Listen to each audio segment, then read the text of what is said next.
Crawling Chaos by H.P. Lovecraft and Elizabeth Berkeley. Of the pleasures and pains of opium much has been written. The ecstasies and horrors of De Quincey and the paradis artificiels of Baudelaire are preserved and interpreted with an art which makes them immortal, and the world knows well the beauty, the terror, and the mystery of those obscure realms into which the inspired dreamer is transported. But much as has been told, no man has yet dared intimate the nature of the phantasms thus unfolded to the mind, or hint at the direction of the unheard-of roads along whose ornate and exotic course the partaker of the drug is so irresistibly borne. De Quincey was drawn back into Asia, that teeming land of nebulous shadows whose hideous antiquity is so impressive that the vast age of the race and name overpowers the sense of youth in the individual. But farther than that, he dared not go. Those who have gone farther seldom returned, and even when they have been either silent or quite mad. I took opium but once, in the year of the plague, when doctors sought to deaden the agonies they could not cure. There was an overdose. My physician was worn out with horror and exertion, and I travelled very far indeed. In the end I returned and lived, but my nights are filled with strange memories, nor have I ever permitted a doctor to give me opium again. The pain and pounding in my head had been quite unendurable when the drug was administered. Of the future I had no heed. To escape, whether by cure, unconsciousness, or death, was all that concerned me. I was partly delirious, so that it is hard to place the exact moment of transition, but I think the effect must have begun shortly before the pounding ceased to be painful. As I have said, there was an overdose, so my reactions were probably far from normal. The sensation of falling, curiously dissociated from the idea of gravity or direction, was paramount, though there was a subsidiary impression of unseen throngs in incalculable profusion, throngs of infinitely diverse nature, but all more or less related to me. Sometimes it seemed less as though I were falling, than as though the universe or the ages were falling past me. Suddenly my pain ceased, and I began to associate the pounding with an external rather than internal force. The falling had ceased also, giving place to a sensation of uneasy, temporary rest, and when I listened closely, I fancied the pounding was that of the vast, inscrutable sea as its sinister, colossal breakers lacerated some desolate shore after a storm of titanic magnitude. Then I opened my eyes. For a moment, my surroundings seemed confused, like a projected image hopelessly out of focus. But gradually I realized my solitary presence in a strange and beautiful room lighted by many windows. Of the exact nature of the apartment I could form no idea, for my thoughts were still far from settled, but I noticed vari-coloured rugs and draperies, elaborately fashioned tables, chairs, ottomans and divans, and delicate vases and ornaments which conveyed a suggestion of the exotic without being actually alien. These things I noticed, yet they were not long uppermost in my mind. Slowly but inexorably crawling upon my consciousness and rising above every other impression came a dizzying fear of the unknown, a fear all the greater because I could not analyze it, and seeming to concern a stealthily approaching menace, not death, but some nameless, unheard-of thing inexpressibly more ghastly and abhorrent. Presently I realized that the direct symbol and excitant of my fear was the hideous pounding, whose incessant reverberations throbbed maddeningly against my exhausted brain. It seemed to come from a point outside and below the edifice in which I stood, and to associate itself with the most terrifying mental images. I felt that some horrible scene or object lurked beyond the silk-hung walls, and shrank from glancing through the arched, latticed windows that opened so bewilderingly on every hand. Perceiving shutters attached to these windows, I closed them all, averting my eyes from the exterior as I did so. Then, employing a flint and steel which I found on one of the small tables, I lit the many candles reposing about the walls in arabesque sconces. The added sense of security brought by closed shutters and artificial light calmed my nerves to some degree, but I could not shut out the monotonous pounding. Now that I was calmer, the sound became as fascinating as it was fearful, and I felt a contradictory desire to seek out its source despite my still powerful shrinking. Opening a portiere at the side of the room nearest the pounding, I beheld a small and richly draped corridor ending in a carven door and large oriel window. To this window I was irresistibly drawn, though my ill-defined apprehensions seemed almost equally bent on holding me back. As I approached it, I could see a chaotic whirl of waters in the distance. Then, as I attained it and glanced out on all sides, the stupendous picture of my surroundings burst upon me with full and devastating force. I beheld such a sight as I had never beheld before, and which no living person can have seen save in the delirium of fever or the inferno of opium. The building stood on a narrow point of land, or what was now a narrow point of land, fully 300 feet above what must lately have been a seething vortex of mad waters. On either side of the house there fell a newly washed-out precipice of red earth, whilst ahead of me the hideous waves were still rolling in frightfully, eating away the land with ghastly monotony and deliberation. Out a mile or more there rose and fell menacing breakers at least 50 feet in height, and on the far horizon ghoulish black clouds of grotesque contour were resting and brooding like unwholesome vultures.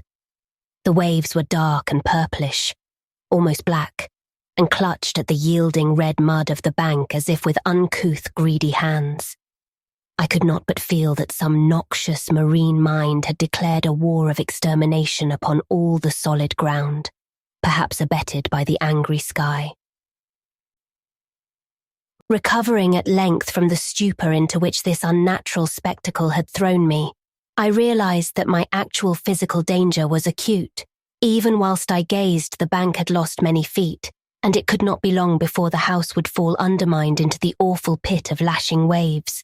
Accordingly, I hastened to the opposite side of the edifice, and finding a door, emerged at once, locking it after me with a curious key which had hung inside. I now beheld more of the strange region about me, and marked a singular division which seemed to exist in the hostile ocean and firmament. On each side of the jutting promontory different conditions held sway. At my left, as I faced inland, was a gently heaving sea with great green waves rolling peacefully in under a brightly shining sun. Something about that sun's nature and position made me shudder, but I could not then tell, and cannot tell now, what it was. At my right also was the sea, but it was blue, calm, and only gently undulating, while the sky above it was darker, and the washed-out bank more nearly white than reddish. I now turned my attention to the land, and found occasion for fresh surprise, for the vegetation resembled nothing I had ever seen or read about. It was apparently tropical, or at least subtropical, a conclusion borne out by the intense heat of the air. Sometimes I thought I could trace strange analogies with the flora of my native land, fancying that the well-known plants and shrubs might assume such forms under a radical change of climate, but the gigantic and omnipresent palm trees were plainly foreign. The house I had just left was very small, hardly more than a cottage, but its material was evidently marble, and its architecture was weird and composite, involving a quaint fusion of Western and Eastern forms. At the corners were Corinthian columns, but the red tile roof was like that of a Chinese pagoda.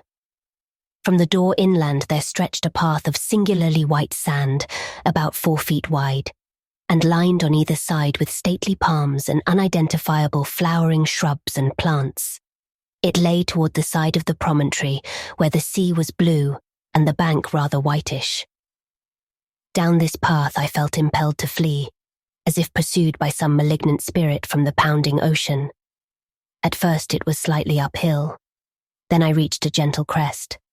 Behind me I saw the scene I had left, the entire point with the cottage and the black water, with the green sea on one side and the blue sea on the other, and a curse unnamed and unnameable lowering over all.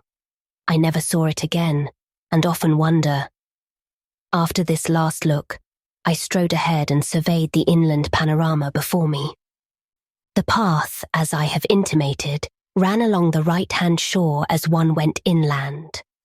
Ahead and to the left, I now viewed a magnificent valley comprising thousands of acres and covered with a swaying growth of tropical grass higher than my head. Almost at the limit of vision was a colossal palm tree which seemed to fascinate and beckon me. By this time, wonder and escape from the imperiled peninsula had largely dissipated my fear. But as I paused and sank fatigued to the path, idly digging with my hands into the warm whitish-golden sand, a new and acute sense of danger seized me. Some terror in the swishing tall grass seemed added to that of the diabolically pounding sea, and I started up crying aloud and disjointedly, "Tiger! Tiger! Is it tiger? Beast? Beast? Is it a beast that I am afraid of?" My mind wandered back to an ancient and classical story of tigers which I had read. I strove to recall the author, but had difficulty. Then, in the midst of my fear, I remembered that the tale was by Rudyard Kipling, nor did the grotesqueness of deeming him an ancient author occur to me. I wished for the volume containing this story, and had almost started back toward the doomed cottage to procure it when my better sense and the lure of the palm prevented me. Whether or not I could have resisted the backward beckoning without the counter-fascination of the vast palm tree, I do not know. This attraction was now dominant, and I left the path and crawled on hands and knees down the valley slope despite my fear of the grass and of the serpents it might contain.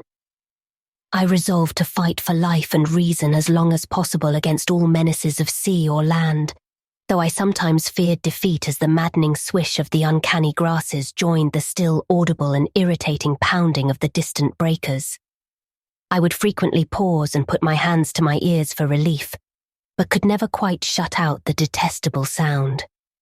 It was, as it seemed to me, only after ages that I finally dragged myself to the beckoning palm tree and lay quiet beneath its protecting shade. There now ensued a series of incidents which transported me to the opposite extremes of ecstasy and horror, incidents which I tremble to recall and dare not seek to interpret. No sooner had I crawled beneath the overhanging foliage of the palm than there dropped from its branches a young child of such beauty as I never beheld before.